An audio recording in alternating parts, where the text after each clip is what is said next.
Hey, what's going on, everybody? This is Coach Jeff here with Asiamah Academy, and in this video, I'm gonna give you guys 5 tips on how to be a good high school basketball coach. If this is your first time here, welcome. Please subscribe to the channel so you don't miss any new videos that comes out. And for all my subscribers, welcome back. It's good to see you guys again. Now, just before we get into the video, I got a couple links in the description. If you guys are in the studying phase, or you guys are just looking to gain some knowledge on how to be a better basketball coach, I have some coaching books down below. Coaching Basketball for Dummies, How to Coach Basketball for Youth. So that book would be perfect for a video like this. If you really want to focus on being a good coach on the elementary level, if you're coaching now for elementary, or you're looking to get into being an elementary coach, then you should check out these books. Check it out in the description. Now, with all that being said, let's get straight into the video. What we like to do, man. Asiamah Academy. All right, guys, so I'm gonna give you guys 5 tips on how to become a good high school basketball coach. So the very first tip is to set your rules and expectations early, all right? On the first day of practice, you wanna circle them up, give them a quick introduction on who you are, but you wanna set your rules right after that. So if you wanna focus on teamwork, mention to them, hey, we're not gonna get on anybody if they miss a layup, if they get crossed, we're not making fun of anyone. Also talk about being on time. If you need your players there on time, let them know. You know, listen, I need you guys here at 7:50. If practice starts at 8, I need you guys here at 7:50, ready to go at 8. All right, let them know. If you guys are not here by a certain time, then you guys may not play as much. Let them know you want to be with players that are going to be committed and take this seriously. You want to set that expectation early on so that when the time comes, they know exactly what to do. And also, if it does get to a point where you're in practice and somebody gets crossed or misses a layup and they make fun of each other or they're talking, send them to the line. Everybody on the baseline. If you guys do stuff like that, we're gonna run. All right, don't be afraid to put them on the line. If you need to put them on the line for the whole practice, for half of the practice, you gotta do what you gotta do until they understand. When I was coaching 11th grade boys, there was one practice where I put them on the line for almost half of the practice, all right, because they just wasn't listening. And so that's something that you might need to do just to get them on the same page and to get them to really focus and to be on the same page as you. That's the first tip. You want to make sure you set those rules and expectations early so that you can establish how the rest of the season is going to go. The second tip is that you got to be ready to make adjustments in games and in practice. So for example, in practice, right? Let's say that you have a player that came in from another school, they transferred to your school, right? Whether if it's a boys team or a girls team, and they were playing the 4, right? They were the power forward at that school, but they come to your school, and after like 4 or 5 practices, you see that he or she has capabilities of driving to the basket. Well, you might want to think about putting that player on the wing, right? Because that might be that player's strong suit, okay? You also could talk to the player too and say, hey, what position you feel comfortable with? You know, feel it out. So you could see what position they might be comfortable with, and then you could also see what position they might be the most successful in. So you got to be willing to make adjustments in practice from that standpoint. Now, when it comes to the games, for example, you might be playing man, right? But then you might notice that, hey, this team can't shoot. Every time they get an open shot, they can't shoot the ball. You know what? Let's go zone, right? Not only are they incapable of shooting it, but they're scoring a lot with their drives, and they're a good rebounding team. Maybe you might have to make that adjustment and go to zone. Maybe you have a player on your team and he or she is getting a lot of buckets, and you might want to set up an ISO play, or you might want to set a specific play up that's going to get that player open. All right, so you got to keep your eyes focused on the game so that you're ready to make adjustments when necessary. The next tip is you want to focus on developing the worst player as much as you're focusing on developing the best player. There's an important saying that I want you to take note of. All right, your team is going to be as good as the worst player on the team. So you got to see who your worst player is, and you got to make sure you focus on developing that worst player, because it's going to help the team overall. You never want to pick favorites. You never want to have favoritism. You want to make sure that you focus on every player equally. But when it comes to looking at, skill level, who's the best, who's the worst, you want to make sure that you develop that worst player, because your team is going to be as good as the worst player. So the better that worst player is, the better your team is going to be overall. Okay, so keep that in mind. But at the same time, you want to make sure you're developing every player equally, all right?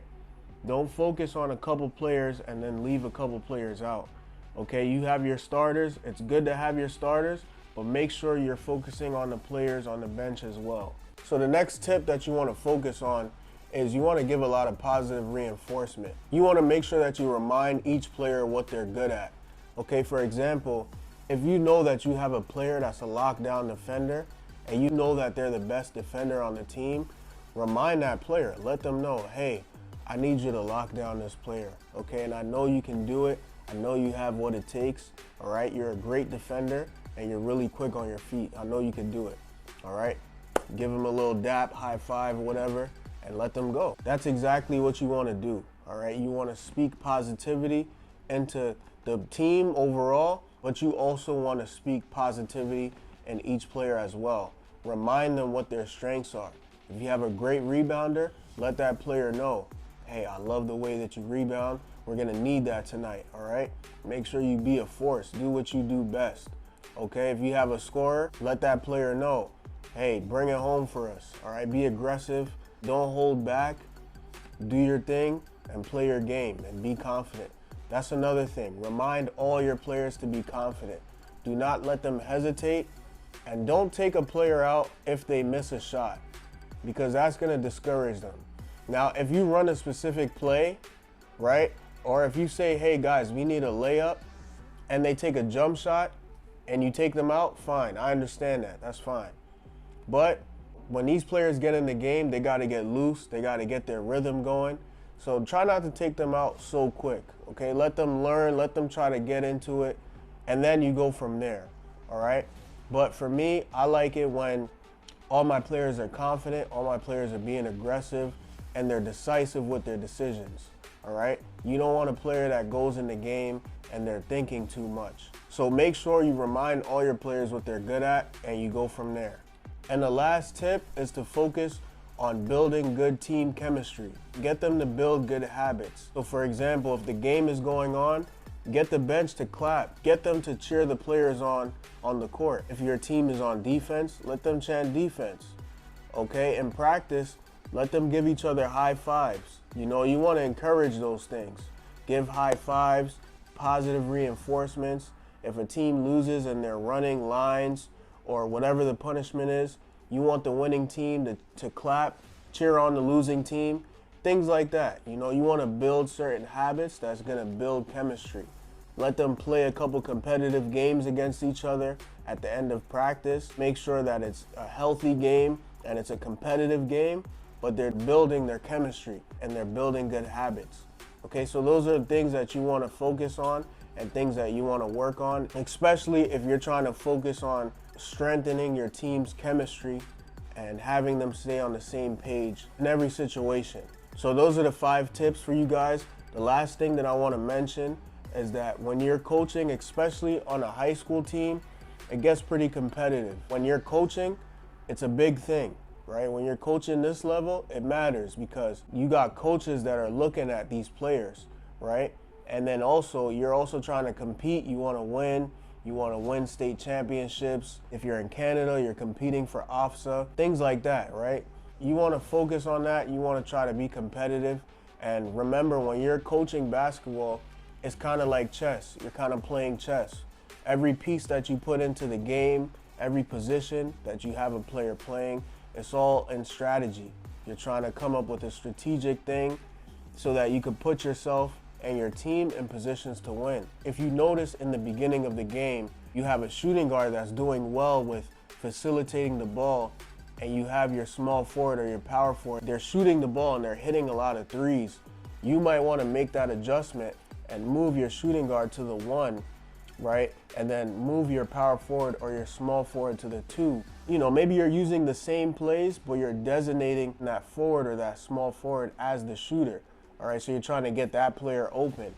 You want to make sure you be creative with your plays and your strategies so that you're always putting yourself in positions to win. Not too long ago, I was coaching 11th grade girls, an AAU team out in New York, and I just had a weekend with them where we went to Connecticut and we went 4-0. And that was a big weekend for me because I was able to really make adjustments. You know, there were certain things that I did, and I think that weekend I really learned that, you know what, basketball is not only, a lot of it has to do with the players, but I realized that weekend that coaching is also very important. And sometimes you got to be the one to make certain tweaks. You know, you got to be the one to put in certain plans and strategies in place so that the team could be successful overall. All right, so the players are always going to look good because they're playing on the court. But as the coach, you're the one behind the scenes that's making things happen. All right, you're making adjustments. You're putting confidence into your team. You're making sure you remind them to do certain things. Certain things is going to be key. And these are the 5 tips that you want to focus on so that you could be a good high school basketball coach and you could be a successful high school basketball coach. All right, I hope you guys liked this video. If you did, please give us a thumbs up. If you have any questions at all relating to high school basketball, or if you have any comments that you want to make, please feel free to leave a comment down below. And please subscribe to the channel so you don't miss any new videos that comes out. Make sure you hit the bell notification icon so you never miss another video, all right? Now remember again, if you guys want to get some books or you want to study, learn some things, you guys could check the books out in the description below. There's different books that you could check out. So Coaching Basketball for Dummies. If you want to coach girls basketball, there's a coaching guide for coaching girls too. So check those books if you want, all right? But thank you guys for watching. Hope you guys have a great day. And always remember, the lion mentality lives here.